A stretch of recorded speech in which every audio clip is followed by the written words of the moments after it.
And one of the things I found a long time ago, if you don't want boring conversations, don't ask boring questions. Right? Makes sense. Yeah.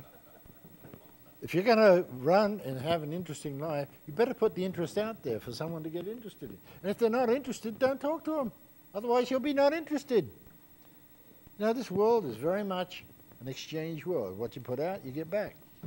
If you put out stupid questions, you're going to get back stupid answers. You put out boring questions, you get back boring answers. So the key, so by focusing on this, you're directing person's thing. It's very easy. Have you ever been in the green zone? That's all you got to do. You can sit back and have some fascinating, the person's going to have some fascinating stories to tell you. You know, that's someone you like.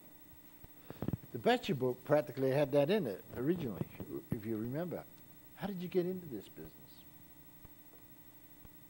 Because he was going around seeing successful businessmen. The question, he'd get them to tell him their story. Now, what happens when you start getting a person to tell the story? You create some space, don't you? How did you create space? Well, he went back to the time he first got started. He starts to tell you, and see, one of the problems is in building a business, you tie up your energy. So as you're talking to the person, you're actually releasing energy for him as he brings it into present time. And as he shares it, it gets duplicated. That eases the stress. And quite often, he starts to manifest a much bigger feeling. He starts to trust you. Realize, even here on these boards, see, you've got to go, when you go from presence, from absence to presence, a lot of chaos turns on, then order turns on, then sabotage. You've got to get to trust.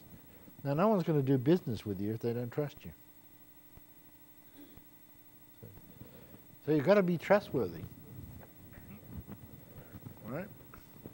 So that's part of green zone behavior. Interesting enough, it's right down, it's one of the keys to breaking red zone, is trust.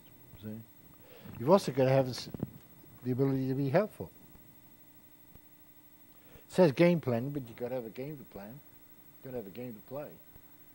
So, why is that? Because on the red zone side, these are all broken. They're not there. See? Who do you model? Who's the best in the business? Go model them. Spend your time watching stars, reading books about great people, people you can model against, right? Which then puts you onto the establishment. Then you're going to build your organization, where you're going to put it, when you're going to put it, how you're going to put it, and so on. All comes out of the zone state.